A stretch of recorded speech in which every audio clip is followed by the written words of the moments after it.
Augustin Kabouya Tshilumba, bonjour. Bonjour. Pourquoi dites-vous que la Constitution de 2006 n'est plus adaptée aux réalités congolaises d'aujourd'hui? Je me pose beaucoup de questions. Pourquoi quand nous, Congolais, nous voulons réfléchir sur notre propre loi fondamentale, ça suscite le débat. Pas plus tard qu'au Gabon, récemment, ils ont changé leur constitution. Ça n'a pas suscité des réactions comme nous les vivons dans notre pays. Est-ce que c'est interdit à un peuple de réfléchir sur sa propre constitution? D'ailleurs, la constitution dont nous discutons aujourd'hui, ce n'est pas la même constitution. Votée au référendum de 2005, la constitution de 2005, votée au référendum, avait deux tours pour les élections présidentielles. Mais aujourd'hui, comment nous sommes arrivés à l'élection à un seul tour?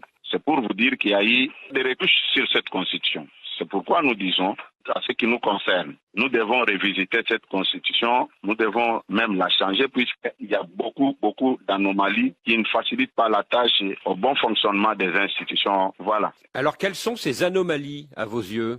Je prends à titre d'exemple la loi Bakajika, la loi de 1973, qui consacrait les sols et les sous-sols d'être une propriété privée de l'État, revenir à l'État. Ce n'est pas ce qui dit l'actuelle constitution. L'actuelle constitution dit l'État va exercer sa souveraineté sur les eaux, ainsi de suite. Or, présenter la situation de cette manière-là, ce n'est pas du tout correct. Et je vais plus loin avec l'article 217 que certains veulent expliquer que dans d'autres pays, il y a des articles qui abandonnent leur souveraineté pour consacrer l'unité africaine, ainsi de suite, ce qui n'est pas vrai. Quand vous lisez l'article 215 dit clairement que tous les accords internationaux conclus sont supérieurs par rapport à nos lois. Qu'est-ce que nous pouvons dire par rapport à toutes ces zones d'ombre-là? Je pense que ce n'est même pas un tribunal. Nous sommes dans l'obligation de s'arrêter pour faire l'évaluation de ce que la Constitution nous apporte par rapport aux réalités de notre pays. Alors vous dites que l'article 217 de l'actuelle Constitution consacre la vente de votre souveraineté à des États africains car il stipule que le Congo peut conclure des traités comportant un abandon partiel de souveraineté en vue de promouvoir l'unité de l'Afrique. Mais est-ce que cet article, Augustin Kabouya, ne s'inscrit pas que dans la perspective des États-Unis d'Afrique? Non. Avec la situation de l'Est de notre pays, quand vous regardez très bien, si vous vous rappelez aussi l'accord de l'Émirat de triste mémoire, vous avez quand même des informations sur cet accord. C'est l'intégration pure et simple de l'accord de l'Émirat dans notre constitution. Vu comment notre voisin, le Rwanda, est en train d'occuper injustement notre territoire, je ne vois pas l'importance de cet article, M. Babouvi. L'un des articles les plus en vue de la Constitution actuelle, c'est bien sûr l'article 220, qui dit que le président est élu pour 5 ans et qu'il ne peut faire que 2 mandats maximum. Est-ce que vous souhaitez une révision de cet article ou pas? Ce n'est pas à moi de décider. Quand vous lisez l'article 218, s'il y a un problème, c'est le peuple qui va nous départager. Nous ne sommes pas encore là. Ça, ce n'est que le procès de tension que les opposants, entre guillemets, sont en train de prêter à son Excellence, Monsieur le Président de la République. Nulle part dans les interventions du Président de la République, il a fait allusion à la modification de l'article 220. Ces derniers mois, Monsieur le Secrétaire général, vous avez dit que le mandat faisait officiellement 5 ans, mais en réalité beaucoup moins, à cause des réalités politiques de votre pays. Est-ce que vous souhaitez que la durée du mandat soit rallongée? Je n'ai pas le pouvoir de décider à la place de notre peuple. Mais ce que je regrette, c'est l'attitude de certaines personnalités politiques, même certains hommes de Dieu, au lieu de dire la vérité, au lieu de présenter la situation d'une manière claire à notre peuple, ils se lancent dans des manipulations, dans l'intoxication, dans les réseaux sociaux, ce qui n'est pas du tout normal. Je pense que si nous sommes sérieux, même ceux qui nous écoutent doivent comprendre qu'il y a un sérieux problème qu'on doit résoudre. Puisque la même constitution, ce n'est même pas le fruit des Congolais, c'est une constitution rédigés par des composantes et entités. Les gens sans qualité ni mandat. Ils ont été désignés par leur maître à penser. Du temps des belligérants, on voit la main noire du Rwanda derrière. Et vous pensez qu'on pouvait faire quelque chose sans se référer à maître à penser? Je ne pense pas. Donc vous souhaitez que la durée durée du mandat soit rallongée. Nous ne sommes pas encore là, s'il vous plaît, je n'ai pas dit, il ne faut plus me faire dire ce que je n'ai pas dit. J'ai présenté la situation comme ancien informateur et vous êtes d'accord avec moi que la première année, c'est l'année de mise en place des institutions et la dernière année, c'est l'année électorale. C'est à vous de faire les calculs. Avec les réalités de notre pays, comment est-ce que nous pouvons vivre? Est-ce que vous souhaitez que le nombre de mandats présidentiels reste limité à 2 ou qu'il n'y ait plus de limitation? Moi, j'ai fait un constat. Le malheur dans cette affaire, je suis secrétaire général des partis au pouvoir. Tout ce que je peux dire peut être interprété autrement. C'est pourquoi je reste dans ce que je fais. Je reste objectif dans ce que je dis. Je ne vais plus prendre la place des peuples congolais. C'est le peuple congolais qui a son destin entre ses mains. Voilà. Alors pour réformer la loi fondamentale, il y a 2 options. Soit réviser la constitution actuelle, soit changer de constitution. Quelle est votre préférence? Non, moi je m'inscris dans la logique du chef de l'État exprimé devant le peuple congolais à Kisangani le 23 octobre. Il avait parlé de révision ou soit de changement. Alors justement, le 23 octobre à Kisangani, le président a annoncé qu'il allait désigner une commission nationale, je cite, chargée au mois de janvier, oui. Chargée d'élaborer une constitution adaptée à nos réalités congolaises. Est-ce que c'est pas le signe que vous allez changer de constitution? Nous ne sommes pas encore arrivés à ce stade, M. Boisbouvier. Ne cherchez pas à faire dire au chef de l'État ce qu'il n'a pas dit, ou bien prêter des intentions de ce qu'il n'a pas. Pour réformer la Constitution, il faut passer soit par un référendum, soit par un vote favorable des 3/5 du Parlement. Quelle est pour vous la meilleure option? Bon, moi, je préfère que le peuple règle cette affaire. Donc par référendum? C'est prévu par l'article 218 de notre Constitution. Alors depuis la semaine dernière, Monsieur le secrétaire général, l'opposition se mobilise contre votre projet. Elle s'est regroupée dans les forces politiques et sociales contre la dictature et le changement de constitution. Et elle affirme que vous préparez un coup d'État constitutionnel. Qu'est-ce que vous répondez? Non, ça c'est un procès d'intention. La démarche de l'opposition est purement démocratique et constitutionnelle. Nous sommes tout à fait d'accord avec leur démarche. Mais là où je ne partage pas leur point de vue, c'est quand ils utilisent les mensonges pour faire passer leur point de vue.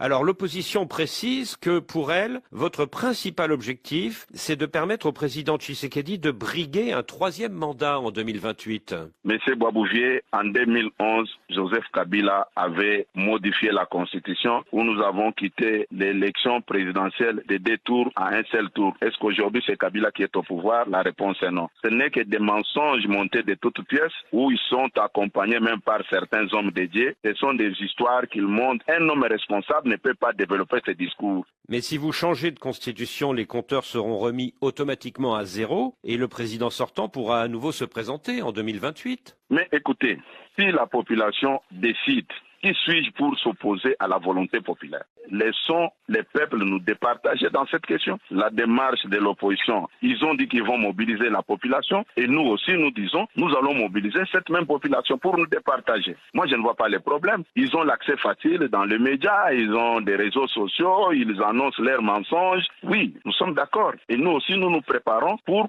faire passer notre point de vue. La population, elle va se décider en fonction d'un texte qui va lui être soumis suite aux travaux de la Commission nationale. Est-ce que dans ce texte, il y aura un changement de constitution? Mais la commission elle-même n'est pas encore mise en place, mais vous commencez à développer ce que la commission va reproduire, M. Boisbouvier. Vous ne voyez pas que nous sommes allés trop vite en besogne. Il faut laisser que le chef de l'État mette en place une équipe qui va s'occuper de la rédaction de la Constitution. Et c'est après cette étape que nous pouvons encore revenir. Vous pouvez encore m'étendre le micro pour que je puisse m'exprimer là-dessus. Oui, mais M. Kabuya Tshilomba, vous avez quand même votre point de vue. Est-ce que vous souhaitez qu'elle propose une nouvelle Constitution ou simplement un toilettage de l'actuelle Constitution? Non, maintenant là, je vous ai dit, ce que je peux donner comme position, ça risque d'être interprété dans tous les sens. Je suis un élu, je suis député national, j'ai déjà donné ma position par rapport à beaucoup de choses. Quand vous lisez l'article 12 qui stipule que tous les Congolais sont égaux devant la loi, et il y a une autre disposition au niveau de l'article 51 qui parle de la protection de la minorité. Bon, quelle est cette minorité?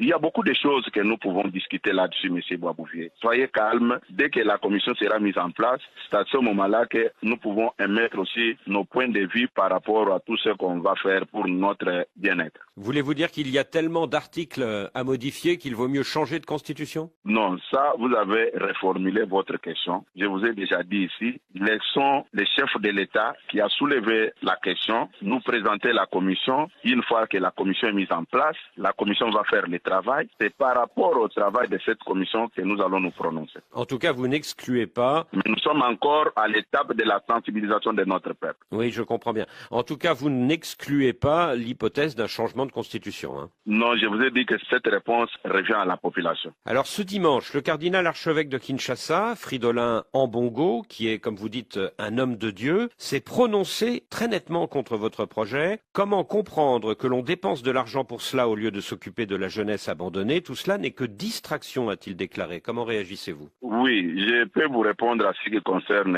le cardinal Ambongo. Ses prises de position, ça ne me surprend pas. Mais il gère plusieurs écoles catholiques. Lui-même sait ce qu'il demandait aux parents d'élèves quand les parents payaient les frais scolaires de leurs enfants. Est-ce qu'il pensait à cette jeunesse ou bien il a dit seulement ça pour plaire à l'opinion? C'est quelqu'un qui n'est pas mieux placé pour parler de la jeunesse de notre pays. C'est pourquoi je vous ai dit que certains hommes de Dieu, leur position discrédite même les organisations qu'ils gèrent au stade actuel. Ce n'est pas pour la première fois. Tu peux me citer quel cardinal qui a déjà vu sillonner à travers les médias internationaux, vous les voyez, TV5, France 24, au lieu de prêcher la parole de Dieu, il parle que de la politique. Bon, je ne veux plus entrer sur ce terrain-là. Lui-même sait ce qu'il fait et pour qui il roule. Voilà. Quand Joseph Kabila était au pouvoir, c'est l'alliance entre la SENCO, c'est-à-dire la conférence des évêques congolais, et l'opposition, dans laquelle vous vous trouviez à l'époque, qui a empêché le président sortant de... Mais si vous parlez de ça, M. Boisbouvier, vous êtes en train de me surprendre. En 1990, Étienne Tshisekedi est élu Premier ministre à la conférence nationale souveraine. S'il y avait cette alliance dont vous faites allusion, la troisième voie était venue d'où? Comment est-ce que Étienne Tshisekedi n'avait pas exercé ses fonctions de Premier ministre? Je pense que la réalité est tout autre, M. Boisbouvier. Alors vous parlez de 1992, mais moi je vous parle des années 2016-2018. Oui, c'est pour vous dire qu'il n'y a jamais eu de mariage comme vous le pensez. Il y a eu en tout cas dans les années 2015-2018 une mobilisation à la fois de l'opposition dans laquelle vous étiez à l'époque, au nom de l'UDPS,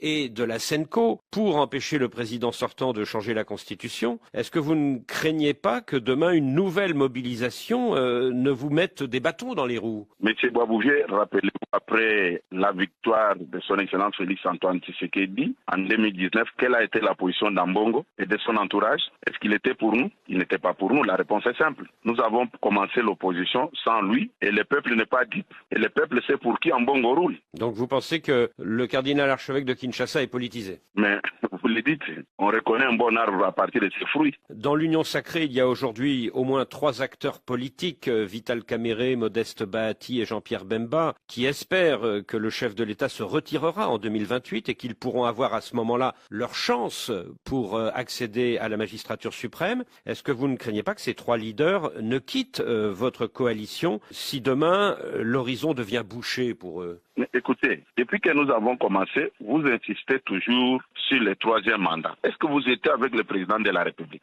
Non. Il s'est confié à vous ou à tous ceux qui parlent qu'il a l'intention de briguer un 3e mandat. Non. Tout ça sont des procès d'intention. Puisqu'avant de parler sur un sujet, il faut entrer en contact avec la personne concernée, qu'il vous dise si réellement il a ses intentions. Je fréquente le président de la République, il nous a jamais dit qu'il va briguer un 3e mandat. Mais pourquoi tous ces débats-là? Le débat est posé par le fait qu'un changement de constitution remettra automatiquement les compteurs à zéro et permettra au président actuel de se représenter. Ce n'est pas encore à l'ordre du jour, M. Boisbouvier. Et les gens se tranquillisent. Les opposants, entre guillemets, ils ont dit qu'ils ont la population. Mais si aujourd'hui, nous nous présentons devant la population, comme ils ont la population, pourquoi ils ont peur? Ils doivent se calmer. Monsieur le secrétaire général, merci.